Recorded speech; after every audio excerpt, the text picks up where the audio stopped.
Hey, I want to welcome everyone to this exclusive Psychedelic Spotlight interview where today I have the privilege of being joined by the founder of the Third Wave, Paul Austin. Paul, thank you so much for taking time to join me today.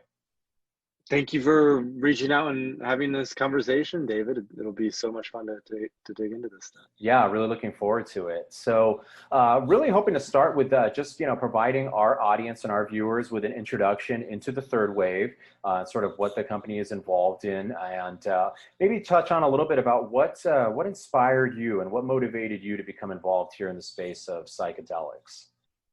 Yeah, so I'm 30 now. About 10 and a half years ago, I started to take mushrooms and LSD with small groups of friends or often by myself in the woods, and always had really insightful, interesting experiences. And at that point in time, I still had this sort of belief that this is fun and it's interesting, but it's sort of dangerous or it's unhealthy or these are illegal drugs, so they must be bad, et cetera, et cetera. And then fast forward about 5 years, and I'm living in Budapest, running like an online business, kind of doing a digital nomad thing where I'm living in a few different places. And I had just finished an LSD trip with a few friends in Budapest. And we were just talking about sort of how like Tim Ferriss is starting to publish podcasts about psychedelics, how there was a lot of research coming out from like Johns Hopkins and NYU, and how cannabis was becoming legal and medical. And this was like 2015, so about 5 years ago. And we talked about how it would be cool to create a brand or a website that embodies this new psychedelic wave, if you will, where it's not just about the counterculture or dropping out, but that this new wave is about the integration of psychedelics to transform mainstream culture from within. And so we were going to third wave coffee shops, which are like where you get the nice cappuccinos or the lattes. And we were on acid, so we just sort of like inadvertently combined those two, third wave of psychedelics. And at that point, bought the domain name, started publishing content, and really focused on microdosing as the core educational component. Because, from our understanding of just basic social psychology, it's much easier to get people to take a microdose and sort of onboard that way than to drop into the deep end right away with a full dose. So we thought, hey, if we want to destigmatize psychedelic substances and help educate a wide populace about this, let's focus on microdosing as that sort of carrot on the stick to ensure that people recognize the validity of the benefits that people can experience if they're used in an intentional and responsible way. Yeah, absolutely. And you touch on the educational component of things, which is really important, especially at a time right now where we're really starting to see psychedelics as an industry begin to materialize and develop. And in the process, you have a lot of people now that are really starting to develop a curiosity with psychedelics and are starting to explore, everything that's going on here with them and looking at them from a therapeutic benefit perspective, which is obviously very exciting, but there's definitely a need to be able to educate people and provide them with those tools and those resources necessary so that they can, I guess, begin their experience and their journey here into psychedelics. And I think that's really one of the things that I find quite fascinating and encouraging with the work that you're involved in here with Third Wave. So talk to me a little bit more about the educational platform, so to speak, that you guys have developed and created with the Third Wave. Yeah, so really we focused on long form educational content with a science focus and making sure that we cover all the major psychedelics. So LSD, psilocybin mushrooms, ayahuasca, San Pedro, iboga, 2CB, MDMA, ketamine, and also microdoses of various psychedelics like microdosing LSD, mushrooms, iboga. And that's free content that's available to anyone and everyone who wants to access it. We've also now published over 90 podcasts with authors and researchers and scientists and physicians and entrepreneurs and coaches and people who in some way have worked with psychedelics in a professional context. And so that podcast is something that we continue to produce now on a weekly basis. And then we also have, I would say, more premium materials. So we have all these great free resources. And then since our focus has been so much on microdosing, we've developed a microdosing kind of course and protocol that we guide people through. We're just rolling out something called the Microdosing Experience Program, where it's 6 weeks of coaching to guide people through an actual microdosing protocol with group calls, a Slack support, some of these things. And really the focus is, how can we use psychedelics in a skillful way? So just like learning to skateboard is a skill, or just like playing the violin is a skill, or just like, writing is a skill, using psychedelics is also a skill in itself. So how can we use microdosing, higher doses, other modalities like meditation, breath work, ice baths, yoga to cultivate the skill of presence, awareness, patience, healing, whatever it is that the intention that we want to go into. Because the great thing about psychedelics is they open a space where it becomes much easier to change and adapt and learn new things. And we've seen this in some of the research from Imperial College, right? Looking at the relationship between psychedelics and neuroplasticity. And so what we want to do from an educational perspective is, as people are using this in an intentional way, how can we make sure that the container that they've created is ideal for what they need, the individual needs? Because I think the challenge sometimes with psychedelics is we see the research from NYU and we see the research from Imperial College, and it's sort of like a big sample size. 60 people did MDMA, 30% or 60% or 70%, whatever the number is, healed the PTSD. But that doesn't tell us the nuance of what each individual person went through. And ultimately, that's what we want to do at the third wave, is how can we make the journey of every single person seamless, going from psychedelic novice to becoming skillful at working with psychedelics to heal and transform. Yeah, most definitely. And I know with my experience in terms of talking to people about psychedelics, when people come to me and they're asking questions, I think one of the first things that I always sort of clarify for them is that psychedelics alone are not the treatment, but when integrated into the right programs, you mentioned yoga. I mean, when you integrate, psychedelics into yoga, it really does create a far more profound experience. But you also touched on intention, and that's something I kind of like to just maybe dive a little deeper into, and how important intention really is. If there's a way that you can maybe break it down to someone who's maybe, interested in exploring psychedelics and maybe is hearing intention, but maybe doesn't understand exactly what we mean when we talk about that. Well, in everyday life, we're always setting intentions, right? Usually we're just not all that mindful of them or aware of them. So, when we get to work in the morning, we have an intention to check our email. When we, make dinner at night, we have an intention to make sure that we're putting in the right ingredients. And usually these are fairly like, we do this, we do this, we do this, we do this. The challenge is when you're working with psychedelics, the intention of what you're trying to get into is often things that are in your subconscious or unconscious. So if you think of like the analogy of an iceberg, for example, you see the 10%, which is sort of the conscious mind and what we're aware of. But when you take a psychedelic, you're getting into the 90%, the subconscious and the unconscious. And you want to make sure that you have a container set to be able to work with those things. So as an example, let's say someone has been struggling with depression. They've been on antidepressants. It hasn't worked for them. They've maybe done some therapy, so they have an understanding of maybe where's their depression coming from. They might set an intention to get to the core of what is causing this depression. Why do I feel this way? Why do I have these feelings of self-worth or lack of feelings of self-worth? And then when we take a psychedelic, it's essentially rocket fuel into that intention so we can open that gap and really explore it with a lot of complexity, nuance, and depth. And a lot of this for people is going into the emotional body, going deeper into emotions. And so when we look at intention, it's really like we all manifest things, we all create things, and intention just allows us to be more precise about what it is that we want to experience during a psychedelic trip.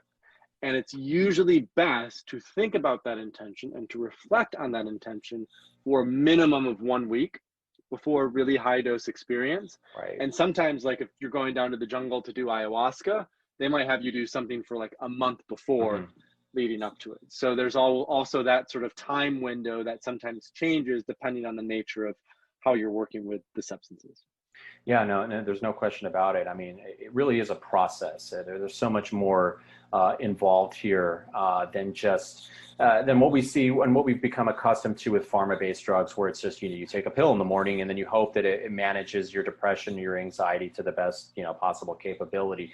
There's so much more, so many different layers involved here with psychedelics. And I think that's the area that we're trying to highlight here and educate the masses on a little bit more, so that people sort of understand sort of, the process and the benefits and how psychedelics really differ from other treatments that have been utilized for the better part of the last several decades. So really appreciate the work that you guys are involved in. I think that the platform that you have from an educational perspective is fantastic, and I definitely want to recommend it to anybody out there. But also I want to touch on too, so I mean, I've seen out there, you mentioned that you're stewarding humanity 2.0, and I want to touch a little bit on that, because especially at a time, I mean, 2020 has been such a radical year. There's no question about it. I don't think anybody going into 2020 could have ever imagined we have experienced what we have. From the coronavirus to, I mean, so many other societal matters and issues that we've dealt with here.